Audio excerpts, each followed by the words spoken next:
Ahmad Zoni dibebaskan langsung oleh Presiden RI berkat kerja keras Ahmad Zoni dan Hotman Paris. Setelah melalui periode yang digambarkan sebagai babak paling kelam dalam hidupnya, aktor Ahmad Zoni dilaporkan telah secara resmi menghirup udara bebas. Pembebasan ini menandai berakhirnya masa penahanan yang penuh kontroversi di Lembaga Pemasyarakatan Lapas Berkeamanan Super Maksimum di Nusa Kambangan, Cilacap. Momen kebebasan ini menjadi klimaks dari sebuah drama hukum dan personal yang telah menyita perhatian publik selama berbulan-bulan. Sebelumnya, secercah harapan sempat diungkapkan oleh pihak-pihak terdekatnya. Saya yakin banget bebas. Amin. Yang kini telah terwujud menjadi kenyataan. Pembebasan ini bukan sekedar proses hukum biasa. Ia syarat dengan narasi penderitaan, ketidakpastian, dan pada akhirnya sebuah kelegaan yang tak terhingga. Keberhasilan Ahmad Zoni keluar dari pulau yang dijuluki Alcatraz Indonesia itu mengakhiri spekulasi panjang mengenai nasibnya, yang sempat terkatung-katung setelah dipindahkan secara mendadak dari Rutan Salemba. Proses keluarnya Ahmad dari gerbang Nusa Kambangan dilaporkan berlangsung di bawah pengawalan, menandakan signifikansi dari status tahanan yang ia sandang sebelumnya. Bagi Ahmad, ini adalah akhir dari mimpi buruk di mana ia harus bertahan dalam kondisi yang ia gambarkan sebagai benar-benar mengerikan. Kebebasannya kini membuka lembaran baru, sekaligus menyisakan banyak pertanyaan di benak publik mengenai apa yang sebenarnya terjadi di balik layar, hingga seorang tahanan dengan profil sepertinya bisa mendapatkan pembebasan dari fasilitas penahanan paling ketat di Indonesia. Fakta paling mengejutkan dari proses pembebasan Ahmad Zoni adalah kehadiran figur publik papan atas, Raffi Ahmad, sebagai penjemput utama. Pemandangan ini sontak menjadi sorotan utama, mengubah narasi pembebasan ini dari sekedar berita hukum menjadi headline hiburan dan politik. Raffi Ahmad yang dikenal sebagai salah satu selebriti dan pengusaha paling berpengaruh di Indonesia, dilaporkan hadir secara pribadi di dermaga Wijayapura, titik penyeberangan menuju Nusa Kambangan. Kehadirannya bukan dalam kapasitas sebagai seorang sahabat yang menjenguk, melainkan dalam sebuah misi penjemputan yang terencana. Visual yang beredar menunjukkan Raffi Ahmad mendampingi Ahmad Zoni yang baru saja menanggalkan statusnya sebagai narapidana. Hal ini segera memicu gelombang spekulasi. Seberapa dekat hubungan antara Raffi dan Ahmad? Apa kepentingan Raffi Ahmad dalam kasus pelik ini? Keterlibatan Raffi Ahmad yang tiba di Cilacap menggunakan helikopter bersama rekan selebriti Irfan Hakim menambah lapisan drama. Ini bukanlah kunjungan biasa. Ini adalah sebuah operasi penjemputan yang terkoordinasi yang mengindikasikan adanya kekuatan atau otoritas signifikan yang memfasilitasi proses tersebut. Publik pun bertanya-tanya, apakah ini murni tindakan solidaritas antar rekan seprofesi atau ada agenda lain yang lebih besar yang dimainkan oleh Sultan Andara tersebut dalam pembebasan Ahmad Zoni dari Nusa Kambangan? Misteri di balik hadiran Raffi Ahmad terjawab dengan sebuah pengungkapan yang jauh lebih mengejutkan. Dilaporkan secara luas bahwa Raffi Ahmad tidak datang sebagai individu atau artis semata. Ia menginjakan kaki di kawasan Nusa Kambangan dengan mandat resmi sebagai utusan khusus Presiden. Status ini secara fundamental mengubah seluruh konteks peristiwa. Ini mengindikasikan bahwa pembebasan Ahmad Zoni bukan lagi sekadar urusan di tingkat Kementerian Hukum dan HAM atau aparat penegak hukum biasa, melainkan telah menjadi agenda yang mendapat perhatian langsung dari lingkaran Istana Kepresidenan. Kapasitas Raffi sebagai utusan khusus memberikan bobot politik yang sangat berat pada misi ini. Pertanyaannya, mengapa Presiden perlu mengirim utusan khusus? Dan mengapa sosok non-politik seperti Raffi Ahmad yang dipilih untuk menangani pembebasan seorang aktor yang terjerat kasus narkoba? Keputusan ini tentu tidak main-main. Sebagai utusan, Raffi dipastikan mendapat perintah langsung dari Presiden.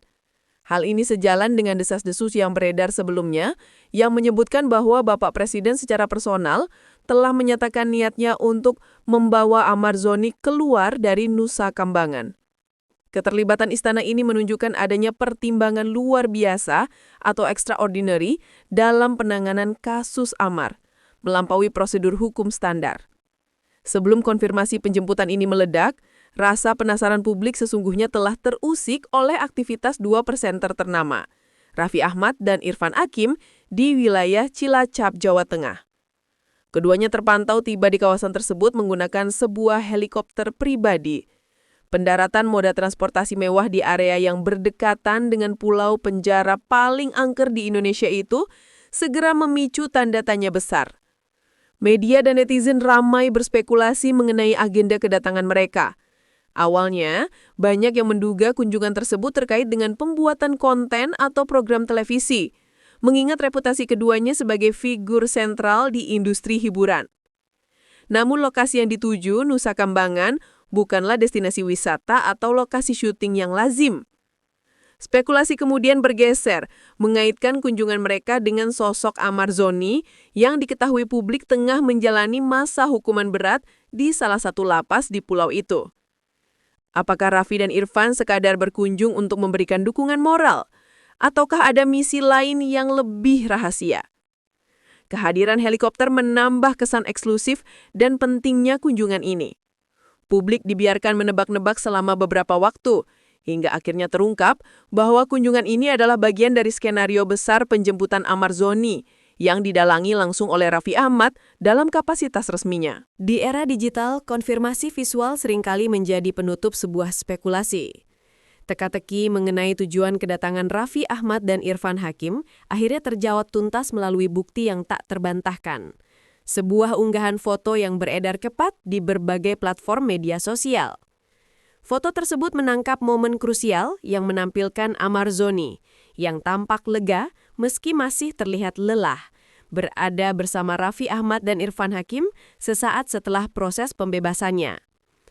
Unggahan ini menjadi konfirmasi visual pertama dan paling kuat bahwa Amar Zoni tidak hanya dikunjungi, tetapi benar-benar telah dijemput dan dibawa keluar dari Nusa Kambangan. Dalam sekejap, foto tersebut viral dan menjadi pembicaraan nasional.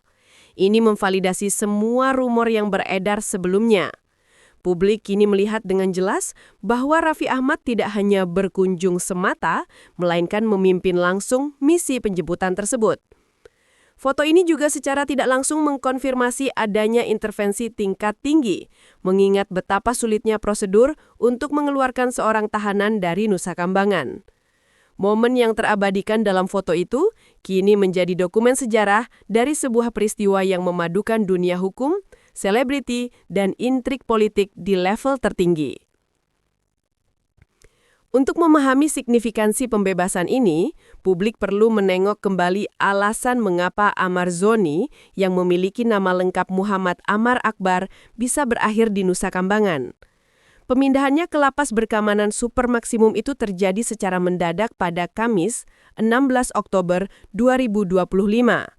Saat itu Amar Zoni sejatinya masih berstatus sebagai tahanan di rumah tahanan atau Rutan Salemba, Jakarta untuk kasus narkoba sebelumnya. Namun, sebuah tuduhan baru yang jauh lebih serius dan memberatkan muncul saat ia masih berada di balik jeruji Salemba. Amar Zoni diduga kuat terlibat aktif dalam jaringan peredaran narkoba yang dikendalikan dari dalam penjara. Keterlibatan dalam sindikat internal ini secara otomatis menaikkan status risikonya secara drastis di mata aparat. Ia tidak lagi dianggap sebagai pengguna atau tahanan biasa, melainkan bagian dari mata rantai mafia narkoba yang beroperasi dari dalam lapas. Tuduhan berat inilah yang menjadi dasar bagi otoritas untuk memindahkannya ke fasilitas dengan tingkat pengamanan tertinggi, yakni Nusa Kambangan. Pemindahan ini adalah pesan yang jelas bahwa negara tidak main-main dengan pelanggaran yang terjadi di dalam sistem pemasyarakatan. Namun pemindahan inilah yang kelak menjadi dasar bagi penderitaan yang lebih dalam bagi Amar dan keluarganya. Keterlibatan Raffi Ahmad sebagai utusan khusus Presiden bukanlah manuver yang berdiri sendiri. Hal ini dilaporkan merupakan realisasi dari pernyataan yang pernah dilontarkan langsung oleh Bapak Presiden. Menurut sumber yang beredar, Presiden sebelumnya telah mengindikasikan niatnya untuk meninjau kembali kasus Amar Zoni dan bahkan membawa Amar Zoni keluar dari Nusa Kambangan. Pernyataan ini yang awalnya mungkin dianggap sebagai angin lalu, kini terbukti menjadi sebuah kebijakan yang dieksekusi. Perintah langsung dari Presiden kepada Raffi Ahmad untuk menjemput Amar Zoni menjadi bukti adanya intervensi di level eksekutif tertinggi. Langkah ini jelas melangkahi banyak prosedur birokrasi dan hukum yang normalnya sangat kaku, terutama untuk kasus yang melibatkan Nusa Kambangan. Intervensi ini menimbulkan pertanyaan besar mengenai dasar pertimbangannya. Apakah ada temuan baru dalam kasus Amar Zoni? Apakah ada pertimbangan kemanusiaan? Atau adakah kalkulasi politik lain di baliknya? Apapun alasannya, keputusan Presiden untuk turun tangan secara efektif menjadi kunci yang membuka gerbang Nusa Kambangan bagi Amar. Bagi sang aktor, intervensi ini adalah sebuah deus ex machina yang memberinya kelegaan luar biasa dari apa yang ia sebut sebagai kondisi mengerikan. Pembebasan Amar Zoni juga membuka kotak Pandora mengenai apa yang sebenarnya ia alami selama masa penahanannya di Nusa Kambangan. Kondisi di dalam lapas tersebut ia gambarkan sebagai benar-benar mengerikan, sebuah deskripsi yang memberikan gambaran suram tentang fasilitas tersebut. Pelakuan yang ia terima dilaporkan jauh berbeda dan lebih keras dibandingkan saat ia berada di Rutan Salemba. Standar operasional di Nusa Kambangan yang dirancang untuk narapidana kelas berat terbukti menjadi siksaan mental dan fisik tersendiri baginya. Namun pengakuan Amar yang paling mengejutkan dan membuat publik terhenyak adalah klaimnya bahwa ia ditempatkan di lingkungan yang sama dengan para narapidana kasus terorisme. Fakta bahwa ia, seorang aktor yang kasus utamanya adalah narkoba, harus berbagi ruang dan udara dengan para teroris ideologis menunjukkan betapa seriusnya otoritas memandang kasusnya saat itu. Pengalaman ini dipastikan telah meninggalkan trauma mendalam. Pihak keluarga, khususnya sang adik Aditya Zoni, hancur mendengar kabar ini. Bayangan Amar Zoni yang hidup dalam ketakutan di antara pelaku kejahatan luar biasa menjadi penderitaan tersendiri bagi keluarga yang hanya bisa memantau dari jauh. Selama Amar Zoni menjalani masa hukuman di Nusa Kambangan, penderitaan tidak hanya dirasakan oleh sang aktor di dalam sel. Di luar tembok penjara, keluarganya terutama sang adik, Aditya Zoni, harus menanggung beban emosional yang tak kalah berat. Aditya Zoni secara terbuka mengaku merasa sedih dan hatinya hancur setiap kali mendengar kabar atau membayangkan kondisi sang kakak. Rasa ketidakberdayaan menjadi siksaan utama. Sebagai adik, ia merasa tidak dapat berbuat banyak untuk meringankan penderitaan fisik dan mental yang dialami Amar Zoni. Aditya Zoni bahkan sempat membagikan kepedihannya saat melihat kondisi fisik kakaknya. "Kasihan Bang Amar di sana, aku lihat Bang Amar tersiksa sekali. Aku lihat tangannya terborgol, kakinya," ungkapnya pilu. Penderitaan keluarga semakin bertambah karena rumitnya prosedur untuk sekadar menjenguk. Aditya dan keluarga mengaku belum bisa menjenguk Amar Zoni selama di Nusa Kambangan. Prosedur perizinan untuk bisa menginjakkan kaki di pulau penjara itu terbukti sangat rumit, berlapis, dan nyaris mustahil ditembus oleh keluarga biasa. Birokrasi yang kaku ini menciptakan dinding pemisah yang tebal, menambah duka keluarga yang rindu dan khawatir akan keselamatan Amar Zoni. Di tengah perjuangan hukum dan penderitaan keluarga, pihak Amar Zoni juga harus menghadapi realitas lain, penghakiman publik. Banyaknya komentar negatif dan cemoohan di media sosial yang seolah membenarkan penempatan Amar Zoni di Nusa Kambangan memicu reaksi keras dari Aditya Zoni. Ia meluapkan perasaannya terhadap mereka yang dinilai tidak memiliki empati. "Ih, kalau misalkan kalian punya hati nurani sih pasti sedih ngedengarnya gitu loh," ujarnya. Aditya secara khusus mengkritik orang-orang yang bersorak atas penderitaan kakaknya.